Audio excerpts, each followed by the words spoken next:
ಅನುದಿನ ಆತ್ಮಿಕ ಆಹಾರದ ಕಾರ್ಯಕ್ರಮವನ್ನು ವೀಕ್ಷಿಸುವಂಥ ಆತ್ಮೀಯರೆಲ್ಲರಿಗೂ ನಮ್ಮ ರಕ್ಷಕನೂ ಒಡೆಯನು ಪ್ರಪಂಚ ಮೋಕ್ಷ ಪ್ರದಾತನಾದ ಯೇಸು ಕ್ರಿಸ್ತನ ನಾಮದಲ್ಲಿ ನಿಮ್ಮೆಲ್ಲರಿಗೂ ಹೃತ್ಪೂರ್ವಕ ವಂದನೆಗಳನ್ನು ತಿಳಿಸ್ತಾ ಇದ್ದೀನಿ. ಸಮಾಧಾನವು, ಸಂತೋಷವು, ನೆಮ್ಮದಿಯು, ಆರೋಗ್ಯವು ಯೇಸು ಕ್ರಿಸ್ತರ ನಾಮದಲ್ಲಿ ಅನುಗ್ರಹಿಸಲಿ ಎಂದು ನಾನು ದೇವರನ್ನು ಪ್ರಾರ್ಥಿಸುತ್ತೇನೆ. ಈ ದಿನ ಮತ್ತೊಂದು ಅಂಶವನ್ನು ಮಾತನಾಡೋದಕ್ಕೆ ಸಿದ್ಧನಾಗಿದ್ದೇನೆ. ದೇವರ ಪ್ರಸನ್ನತೆ ಎಂಬ ಅಂಶವನ್ನು ನಿಮ್ಮೊಟ್ಟಿಗೆ ಮಾತನಾಡ್ತಾ ಇದ್ದೀನಿ. ಪ್ರಿಯರಾದ ದೇವರ ಮಕ್ಕಳಿರ, ಮಾನವ ಸಮಾಜದಲ್ಲಿ ಈ ಒಂದು ಪದವನ್ನು ಬಳಸ್ತಾ ಇರ್ತಾರೆ. ಇಂಥ ದೇವರ ಪ್ರಸನ್ನತೆ, ಇಂಥ ದೇವರ ಪ್ರಸನ್ನತೆ, ದೇವರ ಪ್ರಸನ್ನತೆ, ಇಲ್ಲಾಂದರೆ ಇವರ ಪ್ರಸನ್ನತೆ, ಇವರ ಪ್ರಸನ್ನ, ಅವರ ಪ್ರಸನ್ನ ಅಂತೇಳಿ ಪ್ರತಿ ಮನೆಗಳಿಗೆ ಈ ಒಂದು ವಾಕ್ಯವನ್ನು ಇಲ್ಲಾಂದರೆ ವಚನವನ್ನು ಹಾಕಿರ್ತಾರೆ. ಈ ಮಾತು ಬೈಬಲಲ್ಲಿ ಬರೆಯಲ್ಪಟ್ಟಿದೆ ಪ್ರಿಯರೇ. ಕೀರ್ತನೆ ಗ್ರಂಥ 4ನೇ ಅಧ್ಯಾಯ 6ನೇ ವಚನವನ್ನು ನೋಡೋಣ. ಕೀರ್ತನೆ ಗ್ರಂಥ 4ನೇ ಅಧ್ಯಾಯ 6ನೇ ವಚನ. ನಮಗೆ ಒಳ್ಳೆಯದನ್ನು ಮಾಡುವವರು ಯಾರಿದ್ದಾರೆಂದು ಅನೇಕರು ಹೇಳಿಕೊಳ್ಳುತ್ತಾರೆ. ಯೆಹೋವನೇ, ನೀನು ಪ್ರಸನ್ನ ಮುಖದಿಂದ ನಮ್ಮನ್ನು ನೋಡಬೇಕು. ನೀನು ಪ್ರಸನ್ನ ಮುಖದಿಂದ ನಮ್ಮನ್ನು ನೋಡಬೇಕು ಅಂತ. ದೇವ, ಈ ಲೋಕದಲ್ಲಿ ಅನೇಕರು ಅನೇಕ ರೀತಿಯಲ್ಲಿ ಮಾತಾಡ್ತಾರೆ. ನಮಗೆ ಸಹಾಯ ಮಾಡೋರು ಯಾರಿದ್ದಾರೆ, ನಮ್ಮನ್ನು ಕಾಪಾಡೋರು ಯಾರಿದ್ದಾರೆ, ನಮ್ಮನ್ನು ನೋಡೋರು ಯಾರಿದ್ದಾರೆ ಅಂತೇಳಿ ಈ ಲೋಕದಲ್ಲಿ ಅನೇಕರು ಒಂದೊಂದು ರೀತಿಯಲ್ಲಿ ಮಾತಾಡ್ತಾ ಇದ್ದಾರೆ ತಂದೆ. ಆದರೆ ನೀವು ನಮ್ಮನ್ನು ಕಾಪಾಡ್ತಾ ಇದ್ದೀರಾ, ನಮ್ಮನ್ನು ರಕ್ಷಿಸ್ತಾ ಇದ್ದೀರಾ, ನಿಮ್ಮ ಪ್ರಸನ್ನತೆಯ ಮುಖದಿಂದ ನಮ್ಮನ್ನು ನಡೆಸ್ತಾ ಇದ್ದೀರಾ, ನಮ್ಮನ್ನು ಕಾಪಾಡ್ತಾ ಇದ್ದೀರಾ ಅಂತೇಳಿ ದಾವೀದನು ತನ್ನ ಹಾಡಿನಲ್ಲಿ, ಅಂದರೆ 3ನೇ ಅಧ್ಯಾಯ ಆಗಿರ್ಬೋದು, ಕೀರ್ತನೆ ಗ್ರಂಥ 4ನೇ ಅಧ್ಯಾಯ ಆಗಿರ್ಬೋದು, ಈ ಅಧ್ಯಾಯದಲ್ಲಿ ಬರೆಯಲ್ಪಟ್ಟಂಥ ವಚನಗಳಿದೆ ನೋಡಿ ಪ್ರಿಯರೇ. ದಾವೀದನು ದೇವರನ್ನ ಘನಪಡಿಸುವುದಕ್ಕಾಗಿ, ದೇವರನ್ನು ಮಹಿಮೆ ಪಡಿಸುವುದಕ್ಕಾಗಿ ಹಾಡನ್ನು ಬರಿತಾ ಇದ್ದಾನೆ. ದೇವರನ್ನ ಮಹಿಮೆ ಪಡಿಸುವುದಕ್ಕೆ, ಘನಪಡಿಸುವುದಕ್ಕೆ ಹಾಡನ್ನು ಬರೆದಂಥದ್ದು, ರಚಿಸುವಂಥದ್ದು. ಆ ರಚನೆಯಲ್ಲಿ ಅನೇಕ ಅರ್ಥಗಳು ಇವೆ. ದಾವೀದನು ರಚಿಸಿರುವಂಥ ರಚನೆಯಲ್ಲಿ ಅರ್ಥಗಳಿವೆ. ಈಗಿನ ಕಾಲದಲ್ಲಿ ಅನೇಕ ಹಾಡುಗಳಿರುತ್ತೆ, ಅರ್ಥ ಇರಲ್ಲ, ಅರ್ಥ ಇರಲ್ಲ, ಏನೇನೋ ಹಾಡ್ತಾರೆ, ಇಷ್ಟ ಬಂದ ಹಾಗೆ ಹಾಡುಗಳು. ಅಂದರೆ ವಾಕ್ಯಾನುಸಾರವಾಗಿರುತ್ತಾ ಅಥವಾ ವಾಕ್ಯಕ್ಕೆ ಭಿನ್ನವಾಗಿರುತ್ತಾ ಅಂತ ನೋಡುವಾಗ ವಾಕ್ಯಕ್ಕೆ ಭಿನ್ನವಾದಂಥ ಹಾಡುಗಳು ಬಹಳ ಇವೆ.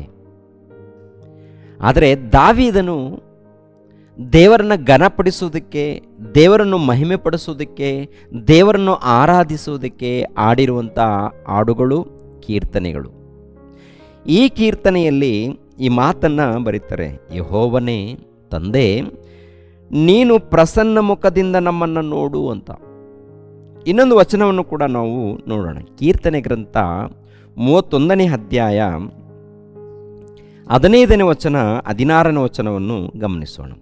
ಕೀರ್ತನೆ ಗ್ರಂಥ 31ನೇ ಅಧ್ಯಾಯ 15, 16ನೇ ವಚನವನ್ನು ನೋಡೋಣ ಪ್ರಿಯರೇ. ನನ್ನ ಆಯುಷ್ಕಾಲವು ನಿನ್ನ ಕೈಯಲ್ಲಿದೆ, ಹಿಂದಟ್ಟುವ ಶತ್ರುಗಳಿಗೆ ನನ್ನನ್ನು ತಪ್ಪಿಸು, ಕಾಪಾಡು. ನಿನ್ನ ಸೇವಕನನ್ನು ಪ್ರಸನ್ನ ಮುಖದಿಂದ ನೋಡು, ಪ್ರೀತಿಯಿಂದ ನನ್ನನ್ನು ರಕ್ಷಿಸು, ಪ್ರೀತಿಯಿಂದ ನನ್ನನ್ನು ರಕ್ಷಿಸು ಅಂತೇಳಿ.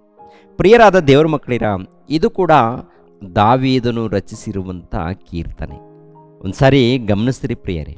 ಅಂದರೆ ದಾವೀದನು ಪ್ರಾರ್ಥನೆ ಮಾಡಿದಾಗ, ದಾವೀದನು ಹಾಡನ್ನು ಹಾಡಿದಾಗ, ದೇವರನ್ನು ಘನಪಡಿಸಿದಾಗ, ದೇವರ ಬಳಿಯಲ್ಲಿ ಮಾತನಾಡುವಂಥದ್ದು, ಇಲ್ಲ ದೇವ್ರಿಗೋಸ್ಕರ ಹಾಡನ್ನು ಹಾಡಿರುವಂಥದ್ದು, ಅದು ಒಂದು ರೀತಿಯಲ್ಲಿ ರಚನೆಯಲ್ಲಿ ಬರೀತಾರೆ, ದೇವರನ್ನ ಮಹಿಮೆ ಪಡಿಸುವಂಥ ರೀತಿಯಲ್ಲಿ.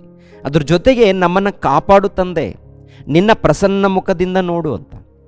ಅಂದರೆ ನಿನ್ನ ಪ್ರಸನ್ನ ಮುಖದಿಂದ ನೋಡು ಅಂದರೆ ಅರ್ಥ ಏನು, ಅರ್ಥ ಏನು ಅಂತ ಗಮನಿಸುವಾಗ, ನಿನ್ನ ಶಾಂತ ಮುಖದಿಂದ, ಇಲ್ಲಾಂದರೆ ನಿನ್ನ ಕೃಪೆ ಮೂಲಕ ನಮ್ಮನ್ನು ನೋಡಿ ತಂದೆ, ನಮ್ಮನ್ನು ನೋಡು ಅಂದರೆ ನಮ್ಮನ್ನು ಕಾಪಾಡು ತಂದೆ, ನಮ್ಮನ್ನು ರಕ್ಷಿಸು ತಂದೆ, ನಿಮ್ಮ ಶಾಂತ ಗುಣದಿಂದ, ನಿಮ್ಮ ಶಾಂತ ಮುಖದಿಂದ, ನಿಮ್ಮ ಕೃಪೆಯ ಮೂಲಕ,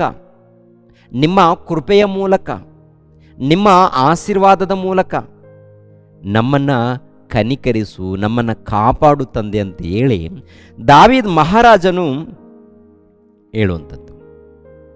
ಅದೇ ಪ್ರಕಾರ ಹೊಸ ಒಡಂಬಡಿಕೆಯಲ್ಲಿ ಕೂಡ ನಾವು ಗಮನಿಸೋಣ ಪ್ರಿಯರಾದ ದೇವರ ಮಕ್ಕಳಿರ, ದೇವರು ಶಾಂತ ಗುಣದಿಂದ ಇಲ್ಲಾಂದರೆ ಸಮಾಧಾನದಿಂದ ತನ್ನ ಕೃಪೆ ಮೂಲಕ ಜನರನ್ನು ಕಾಪಾಡುವುದಕ್ಕಾಗಿ ಏನಾದರೂ ಪ್ರಯತ್ನ ಮಾಡಿದ್ದಾರ ಅಂತ ನೋಡುವಾಗ ಅನೇಕ ಸಾರಿ ಭಕ್ತರ ಮೂಲಕ ಪ್ರಯತ್ನ ಮಾಡಿದ್ದಾರೆ. ಈ ಜಗತ್ತಿದೆ ನೋಡಿ ಪ್ರಿಯರೇ, ಈ ಜಗತ್ತಿದೆಯಲ್ಲ, ದೇವರ ಕೃಪೆ ಮೂಲಕ ನಡೀತಾ ಇದೆ. ಈ ಜಗತ್ತಿನಲ್ಲಿ ಸಮಾಧಾನ ಇದೆ, ಈ ಜಗತ್ತಿನಲ್ಲಿ ನೆಮ್ಮದಿ ಇದೆ. ಒಂದು ವೇಳೆ ಕೆಡ್ತಾ ಇದೆ ಅಂದರೆ ಮನುಷ್ಯರ ಮೂಲಕ ಕೆಟ್ಟು ಹೋಗ್ತಾ ಇದೆ, ಮನುಷ್ಯರ ಮೂಲಕ ಹಾಳಾಗ್ತಾ ಇದೆ. ದೇವರ ಮೂಲಕ ಹಾಳಾಗಲ್ಲ, ದೇವರ ಪ್ರಕೃತಿ ಮೂಲಕ ಹಾಳಾಗ್ತಾ ಇಲ್ಲ, ಮನುಷ್ಯರ ಮೂಲಕ ಹಾಳಾಗುವಂಥದ್ದು ನಾವು ನೋಡ್ತಾ ಇದ್ದೀವಿ. ಮನುಷ್ಯರು ಕೈ ಹಾಕಿದ್ದಾನಂದರೆ ಅಲ್ಲಿ ಕೆಟ್ಟು ಹೋಗ್ತಾ ಇದೆ ಅಂತ ಅರ್ಥ ರೀ. ಮನುಷ್ಯನು ಕೆಡಿಸ್ತಾನೆ, ಮನುಷ್ಯನು ಹಾಳು ಮಾಡ್ತಾನೆ. ದೇವರು ಕಾಪಾಡ್ತಾರೆ, ದೇವರು ಕನಿಕರಿಸ್ತಾರೆ, ದೇವರು ನಿತ್ಯ ಜೀವನ ಕಲ್ಪಿಸಿಕೊಡೋದಕ್ಕೆ ಅನೇಕ ಪ್ರಯತ್ನವನ್ನು ಮಾಡ್ತಾರೆ ಪ್ರಿಯರೇ.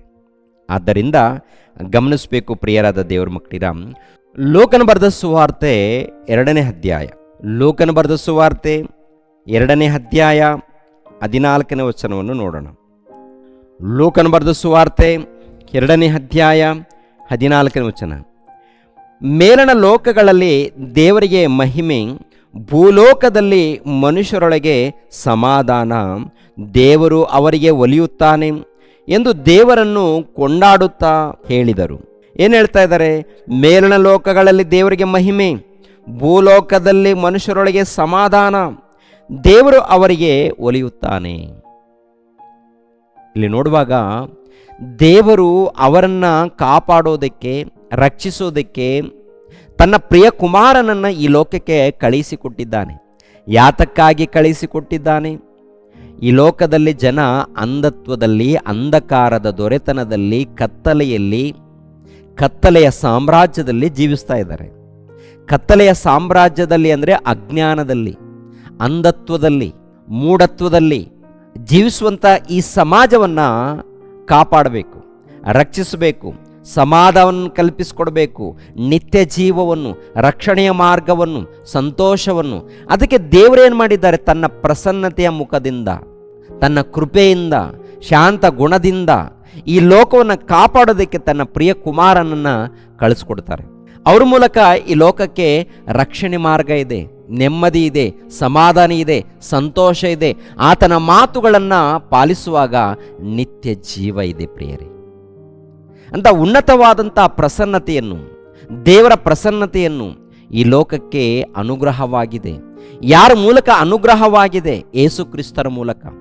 ಯೋಹಾನನು ಬರೆದ ಸುವಾರ್ತೆ 1ನೇ ಅಧ್ಯಾಯ 17ನೇ ವಚನವನ್ನು ಗಮನಿಸೋಣ.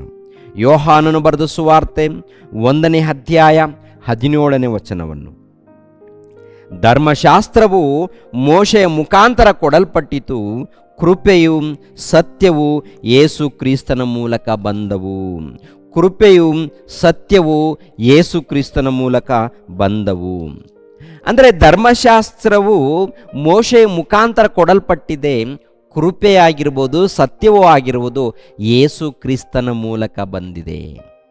ಒಂದು ಕಾಲದಲ್ಲಿ ಧರ್ಮಶಾಸ್ತ್ರ ಇದೆ, ಇಸ್ರಾಯೇಲರ ಬಳಿಯಲ್ಲಿ ಧರ್ಮಶಾಸ್ತ್ರ ಕೊಡಲ್ಪಟ್ಟಿದೆ. ಆ ಧರ್ಮಶಾಸ್ತ್ರವನ್ನು ಪಡ್ಕೊಂಡಾಗ ಏನ್ರಿ? ಧರ್ಮಶಾಸ್ತ್ರ ಅಂದರೆ ದೇವರ ಶಾಸನಗಳು, ದೇವರ ಆಜ್ಞೆಗಳು. ದೇವರ ಆಜ್ಞೆಗಳೇನು? ಖಂಡಿತವಾಗಿ ದೇವರ ಆಜ್ಞೆಗಳನ್ನು ಪಾಲಿಸಬೇಕು, ನಿಷ್ಠೆಯಿಂದ, ಭಕ್ತಿಯಿಂದ, ಶ್ರದ್ಧೆಯಿಂದ ಜೀವಿಸಬೇಕು. ಅದೇ ಪ್ರಕಾರ ಸಬ್ಬತ್ತು ದಿನವನ್ನು ಆಚರಿಸಬೇಕು. ಅದೇ ಪ್ರಕಾರ ಆರಾಧನೆ ಕಾರ್ಯಕ್ರಮಗಳು, ಬಲಿ ಅರ್ಪಣೆಗಳು, ಅನೇಕ ಕಾರ್ಯಕ್ರಮಗಳು ದೇವರು ಅವರಿಗೆ ಕೊಟ್ಟಿದ್ದಾರೆ ಧರ್ಮಶಾಸ್ತ್ರದಲ್ಲಿ. ಮೋಶೆಯ ಮೂಲಕ ಕೊಡಲ್ಪಟ್ಟಂಥ ಆ ಧರ್ಮಶಾಸ್ತ್ರ ನೋಡುವಾಗ ಅನೇಕ ಆಜ್ಞೆಗಳಿದೆ ಪ್ರಿಯರೇ. ಈ ಆಜ್ಞೆಗಳನ್ನು ಖಂಡಿತವಾಗಿ ಪಾಲಿಸಬೇಕು ಅಂತ ಹೇಳ್ತಾರೆ. ಒಂದು ವೇಳೆ ನಿರ್ಲಕ್ಷ್ಯ ಮಾಡಿದ್ರೆ, ಅಲಕ್ಷ್ಯ ಮಾಡಿದ್ರೆ ಅವರು ಶಾಪಗ್ರಸ್ತರಾಗ್ತಾರೆ, ಅವರನ್ನು ಕಲ್ಲೆಸೆದು ಕೊಂದಾಕಬೇಕು ಅಂತೇಳಿ ಆಜ್ಞೆ ಇರುತ್ತೆ. ಒಂದು ವೇಳೆ ಸಬ್ಬತ್ತು ದಿನವನ್ನು ನಿರ್ಲಕ್ಷ್ಯ ಮಾಡಿದ್ರೆ ಅವರನ್ನು ಊರು ಹೊರಗಡೆ ಹಾಕಿ ಕಲ್ಲೆಸೆದು ಕೊಂದಾಕಬೇಕು ಎನ್ನುವಂಥದ್ದು ಆಜ್ಞೆ ಇರುತ್ತೆ ಹಳೆ ಒಡಂಬಡಿಕೆಯಲ್ಲಿ. ಹೊಸ ಒಡಂಬಡಿಕೆಯಲ್ಲಿ ಆ ರೀತಿ ಆಜ್ಞೆ ಇಲ್ಲ. ಪ್ರೀತಿಸುವುದು ಅಂದರೆ ಕೃಪೆ ಅಂದರೆ ಅರ್ಥ ಏನಪ್ಪ ಅಂದರೆ ದೇವರ ದಯೆ. ಬದುಕೋದಿಕ್ಕೆ ಅವಕಾಶ ಕೊಡ್ತಾರೆ, ಬದಲಾಗೋದಿಕ್ಕೆ ಅವಕಾಶ ಕೊಡ್ತಾರೆ, ಬದುಕೋದಿಕ್ಕೆ ಜೀವಿಸೋದಿಕ್ಕೆ ಅವಕಾಶವನ್ನು ಕಲ್ಪಿಸಿಕೊಡ್ತಾರೆ. ಹಳೆ ಒಡಂಬಡಿಕೆಯಲ್ಲಿ ಹಾಗಲ್ಲ. ತಪ್ಪು ಮಾಡಿದಾಗ ಕಠಿಣವಾದಂಥ ಶಿಕ್ಷೆ ಇರ್ತಿತ್ತು. ಏನು ತಪ್ಪು? ಸಬ್ಬತ್ತು ದಿನವನ್ನು ಅಲಕ್ಷ್ಯ ಮಾಡಿದರೆ ಮರಣದಂಡನೆ, ತಂದೆ ತಾಯಿಗಳನ್ನು ಅಲಕ್ಷ್ಯ ಮಾಡಿದರೆ ಮರಣದಂಡನೆ, ತಂದೆ ತಾಯಿಗಳನ್ನು ದೂಷಿಸಿದರೆ ಮರಣದಂಡನೆ ಇತ್ತು. ದೇವರ ನಾಮವನ್ನು ದೂಷಿಸಿದರೂ ಕೂಡ ಇಸ್ರಾಯೇಲ್ ಜನಾಂಗದವರಲ್ಲಿ ಮರಣದಂಡನೆ ಇತ್ತು. ಹೊಸ ಒಡಂಬಡಿಕೆಯಲ್ಲಿ ಆಗಲ್ಲ. ದೇವರು ಸಮಯವನ್ನು ಕೊಡ್ತಾ ಇದ್ದಾರೆ. ದೇವರು ಸಮಯವನ್ನು, ಅದೇ ಕೃಪೆ ಕಾಲ ಅಂದರೆ ನಿನಗೆ ಬದುಕೋದಿಕ್ಕೆ ಅವಕಾಶ ಕೊಡ್ತಾರೆ. ಈ ಬದುಕಿನಲ್ಲಿ ನೀನೇನಾಗಬೇಕು? ಬದಲಾಗಬೇಕು. ದೇವರಿಗೆ ಒಳಪಟ್ಟು ವಿಧೇಯರಾಗಿ ಬದಲಾಗದೆ ಹೋದರೆ ಒಂದು ದಿನ ಸತ್ತೋಗೋದಂತೂ ಗ್ಯಾರಂಟಿ. ಅವಾಗೇನಾಗುತ್ತೆ? ಕಠಿಣವಾದ ತೀರ್ಪಾಗುತ್ತೆ. ಆ ಕಠಿಣವಾದ ತೀರ್ಪಿಗೆ ನಾವು ಒಳಗಾಗಬಾರ್ದು. ಅದಕ್ಕೆ ದೇವರು ಈ ಲೋಕದಲ್ಲಿ ತನ್ನ ಪ್ರಸನ್ನತೆಯಿಂದ ನೋಡ್ತಾ ಇದ್ದಾರೆ. ದೇವರು ತನ್ನ ಕೃಪೆಯಿಂದ ನೋಡ್ತಾ ಇದ್ದಾರೆ, ಕೃಪೆಯಿಂದ ಕರೀತಾ ಇದ್ದಾರೆ. ಯಾರು ವಾಕ್ಯಕ್ಕೆ ವಿಧೇಯರಾಗ್ತಾರೋ, ಒಳಪಟ್ಟು ಭಯ ಭಕ್ತಿಯಿಂದ ಯಾರು ನಡ್ಕೊಳ್ತಾರೋ ಅವರಿಗೆ ನಿತ್ಯ ಜೀವ ಇರುತ್ತೆ. ದೇವರ ವಾಕ್ಯಗಳನ್ನು ಅಲಕ್ಷ್ಯ ಮಾಡಿದರೆ, ದೇವರ ವಾಕ್ಯಗಳನ್ನು ನಿರ್ಲಕ್ಷ್ಯ ಮಾಡಿದರೆ, ದೇವರ ವಾಕ್ಯಗಳನ್ನು ಬಿಟ್ಟು ಇಷ್ಟ ಬಂದಾಗೆ ನಡ್ಕೊಂಡ್ರೆ ಒಂದು ದಿನ ಸತ್ತೋಗ್ತೀವಿ ಪ್ರಿಯರೇ. ಸಾಯೋದು ಗ್ಯಾರಂಟಿ. ಅವಾಗ ನಾವು ಎಲ್ಲಿಗೆ ಹೋಗ್ತೀವಿ? ನಿತ್ಯ ಜೀವನ ಪಡ್ಕೊಳ್ತೀವಾ? ಪರಲೋಕಕ್ಕೆ ಹೋಗ್ತೀವಾ? ಪರಲೋಕವನ್ನು ನಾವು ಪಡ್ಕೊಳ್ತೀವಾ? ಅದಕ್ಕೆ ಅಲ್ವಾ ಯೇಸು ಕ್ರಿಸ್ತರು ಈ ಲೋಕಕ್ಕೆ ಬಂದಿದ್ದು, ನಮ್ಮನ್ನು ರಕ್ಷಿಸೋದಕ್ಕೆ, ನಮ್ಮನ್ನು ನಿತ್ಯ ಜೀವಕ್ಕೆ ನಡೆಸೋದಕ್ಕೆ, ನಮಗೆ ಪರಲೋಕವನ್ನು ಕೊಡೋದಕ್ಕೆ. ಅದಕ್ಕೆ ತಾನೇ ಯೇಸು ಕ್ರಿಸ್ತರು ಬಂದಿದ್ದು. ಯೇಸು ಕ್ರಿಸ್ತರನ್ನು ಅರ್ಥ ಮಾಡಿಕೊಂಡಿದ್ದೀವಾ? ದೇವರ ಪ್ರಸನ್ನತೆ ನಾವು ಪಡ್ಕೊಂಡಿದ್ದೀವಾ? ದೇವರ ಕೃಪೆಯನ್ನು ನಾವು ಪಡ್ಕೊಂಡಿದ್ದೀವಾ? ದೇವರ ಕೃಪೆ ನಾವು ಅರ್ಥ ಮಾಡಿಕೊಂಡಿದ್ದೀವಾ?